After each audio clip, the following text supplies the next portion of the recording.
again using head tilt on chill, kemudian berikan bantuan napas via hidung, ya, atau lewat mulut bisa, ya, hidungnya ditutup supaya kemudian bocor yang Anda masukkan itu keluar lewat hidung, ya, hidungnya ditutup menggunakan jari Anda, ya, seperti yang dilihat di gambar.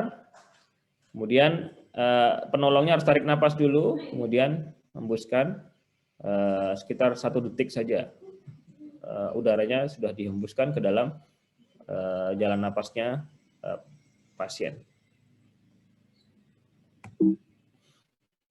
Atau Anda bisa modifikasi tadi itu menggunakan sungkup, ya. Anda pakai sungkup, ya, sungkupnya yang Anda tiup, ya, itu bisa.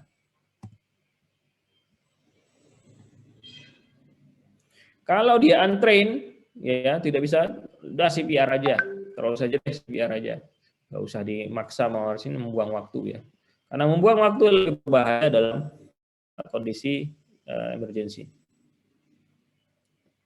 Kalau penolongnya sudah datang bawa AED, maka lakukan pemasangan AED sesegera mungkin, ya.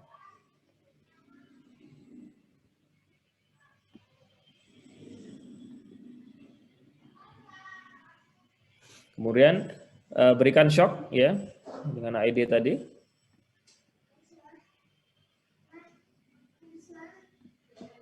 Kalau kemudian ternyata iramanya tidak shockable, maka lanjutkan CPR.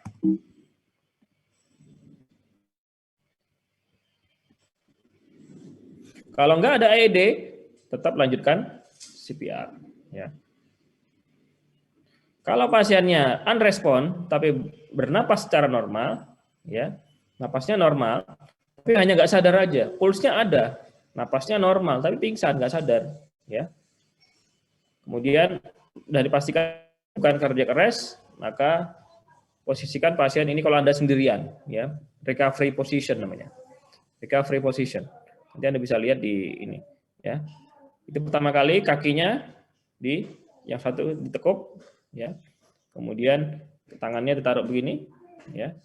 Kemudian Anda tarik ini tangan satunya, dia otomatis langsung miring dengan posisi sudah tangan di di pipi. Ya, itu nggak mungkin jatuh. Ini posisinya sangat stabil, ya. Posisi yang seperti ini, recovery position ini sangat stabil. Kemarin saya kasih posisi ini untuk COVID itu ketika saya bikin alat untuk memandikan jenazah COVID itu, teknik memandikannya dengan menggunakan memindah-mindahkan pasien untuk menyiram bagian belakangnya dengan teknik recovery position ini. Ya, sehingga jenazah itu hanya bisa ditolong oleh satu orang saja, bisa kemudian memiringkan. Ini sangat gampang, ringan, ya, tidak harus kemudian Anda ini. Kalau tahu tekniknya, itu hanya satu orang dengan satu tangan saja, ya, lakukan recovery position. Walaupun pasiennya gemuk, berat, enteng sekali. Nanti latihan ini recovery position pakai temannya sendiri aja. Kalau dia kemudian membaik, tandanya apa? Dia wake up, ya, atau moving, bergerak, open eyes, normal breathing, ya. Tandanya pasiennya sudah pulih lagi. Mungkin hanya suatu epilepsi bisa, ya, dia pingsan tapi dia ada puls, ada nafas, ya. Atau suatu hanya sinkop saja, sinkop sesaat, atau dia aritmia sebentar saja, ya. Tapi pulsnya setelah itu masih ada, atau beberapa contoh yang lain, ya. Nah, ini adalah lanjutan yang tadi, ya. Ada cardiac arrest algorithm. Setelah lakukan CPR, berikan oksigen, kemudian ambil monitor atau defibrillator. Di defibrillator juga biasanya sudah ada monitor EKG, ya. Kemudian cek ritmenya, shockable apa tidak. Shockable yang mana? Yang VT dan VF, ya. Lakukan shock, kemudian shocknya seberapa? Kalau bifasik itu tergantung rekomendasi dari pabrik pembuat alatnya, ya. Biasanya kita pakai inisial itu antara dosis 120 sampai dengan 200 joule. Kalau kita enggak tahu rekomendasinya, ya, udah lakukan aja maksimum pakai 200 joule untuk melakukan shock pada pasien VT dan VF. Nah, dosis berikutnya kalau kita mau melakukan ulangan nantinya dosis yang sama, ya, atau dinaikkan yang sebelumnya, ya, dinaikkan dosis dari yang sebelumnya, ya. Kalau monofasik kita berikan 360 joule. Jadi nanti di alat shock itu DC shock itu ada dua setting ya. Tapi kadang-kadang ada yang alatnya itu hanya monofasik aja kalau zaman yang jadul ya. Kalau yang sekarang rata-rata sudah ada bifasik dan monofasik, ada menunya.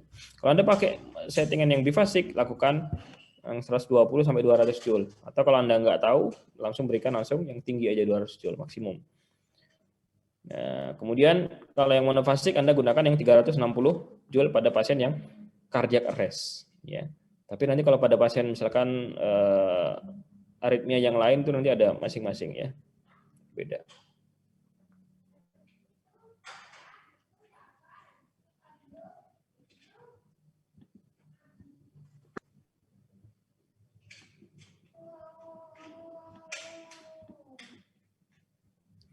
Kemudian setelah dilakukan shock tetap dilakukan CPR, ya.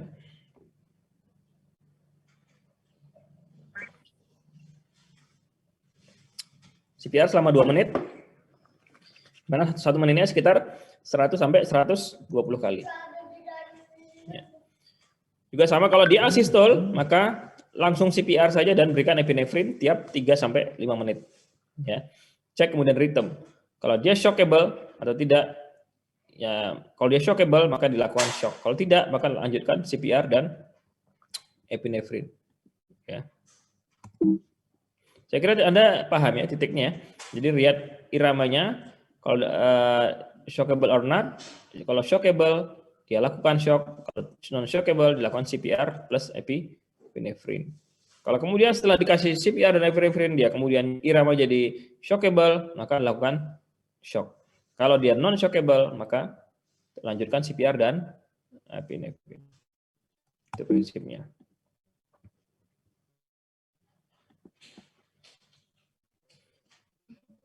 Kalau kemudian iramanya jadi shockable, di shock, kemudian bisa ditambah yang berikutnya adalah memberikan amiodaron atau lidokain, ya, pada irama yang shockable setelah diberikan shock. Oke, saya kira itu.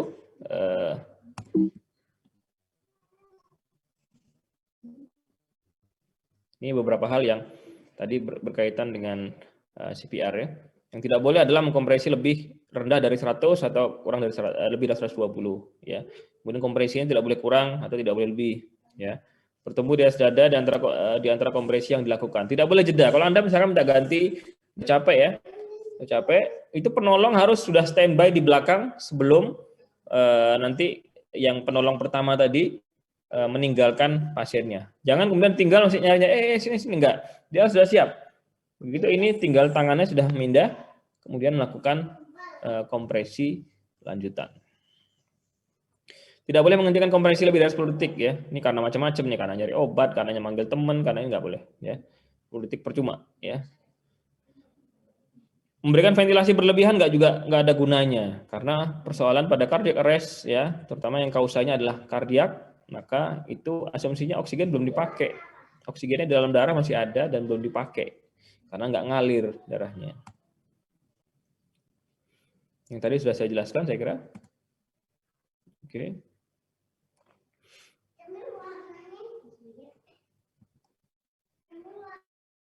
Ya, ini ada beberapa kausa ya, kausa yang penyebab cardiac arrest yang reversible. Di antaranya sebelah kanan ini kotak ya. Kita lihat di sini ada hypovolemia, hypoxia, acidosis atau hydrogen ion, kemudian hypo and hyperkalemia, hipotermia, 5H ya, 5T ya, tension pneumotorak, tamponade kardiak, toksin, trombosis pulmonar atau trombosis koroner. Asumsinya kalau Anda melakukan resusitasi dengan baik pada 5H dan 5T ini, maka dia seharusnya reversible, bisa tertolong pasiennya. Asal tadi high quality resuscitation ya. Kemudian Anda bisa melakukan high quality resuscitation, maka pasien ini akan reversible. Ketemu pasien hipovolemia itu bahasa kasarnya nggak boleh meninggal orang ini, ya. Harus ditolong. Hipoksia, ya harusnya bisa tertolong, ya. Asidosis, hiperkalemia, ya pada pasien misalkan gagal ginjal, bisa gagal ginjal kronis ya. Kadang-kadang menjelang cuci darah atau di tempat cuci darah belum diapa-apain dia sudah cardiac arrest ya karena hiperkalemia. Tension premotorak dan seterusnya. Sudah selesai. Nah, kalau vasopressor dan non vasopressor during cardiac arrest, vasopressor kita pakai epinefrin ya. Dia bekerja di semua reseptor adrenergic ya. Kalau ya non vasopressor yang kita pakai adalah amiodaron dan lidocaine dalam tadi algoritma cardiac arrest. Obat-obat yang kita gunakan.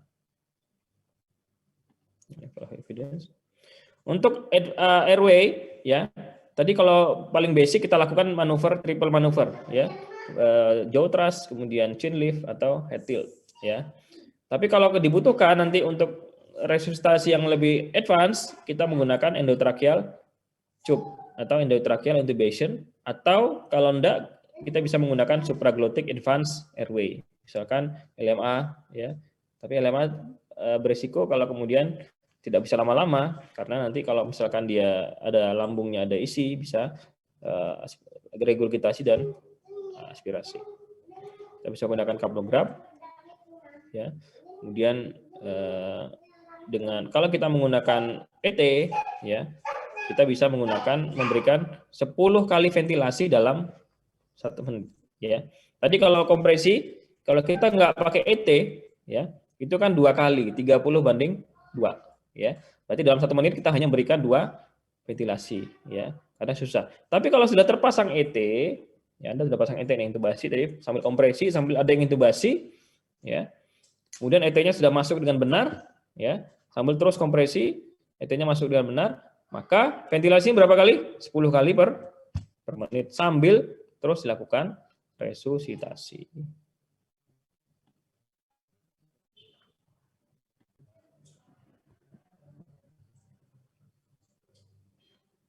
Ini adalah pemasangan endotracheal tube. Oke. Nah, tandanya return to spontaneous circulation adalah lihat pulse dan blood pressure-nya. Kemudian peningkatan dari ETCO2 ya pada kalau menggunakan kapnograf ya. Sudah ada metabolisme ya. dalam tubuhnya. Tapi kalau ETCO2-nya enggak, ini berarti tidak ada metabolisme karena tidak ada aliran darah. Kalau kita memasang arterial arteri line untuk mengukur tekanan darah secara invasif, maka kelihatan gelombang arterial pressure wave-nya ya. Nanti Anda tahu monitor invasif ya, namanya arterial line, kita konekkan ke monitor, itu bisa diukur tekanan arterinya secara elektronik. Nanti biasanya pada operasi jantung open heart kita pakai arterial line. Ini siklusnya tadi ya, satu siklus dari CPR. Karena bagaimana? Kalau kemudian kapan kita berhenti? Ya, kalau kemudian setelah 20 menit ya tidak ada tanda-tanda kapnografnya naik ETCO2-nya, nanti bisa jadi pertimbangan ya untuk kemudian ini CPR-nya nggak dilanjutkan ya. Atau kemudian kalau kemudian penolongnya sudah kelelahan dan kita yakin ini sudah tidak akan memperbaiki outcome-nya, tidak ada hasil ya. Itu bisa jadi bahan pertimbangan untuk kita melakukan terminasi resusitasi.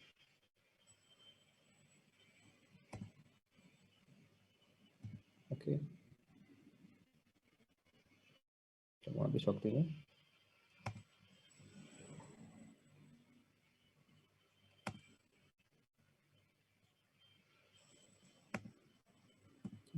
Oke.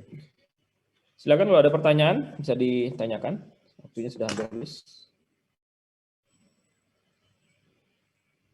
Nanti kalau nggak ada, boleh tanya via saya, via WA atau via email ya, nanti lewat Mas Osa ya. Saya kira demikian, kuliah Dr. Saugi ini berikutnya. Saya ucapkan terima kasih, mudah-mudahan Anda mendapat ilmu yang bermanfaat hari ini. Assalamualaikum warahmatullahi wabarakatuh. Waalaikumsalam warahmatullahi wabarakatuh. Terima kasih banyak, dokter. Saya live ya Mas Osa ya.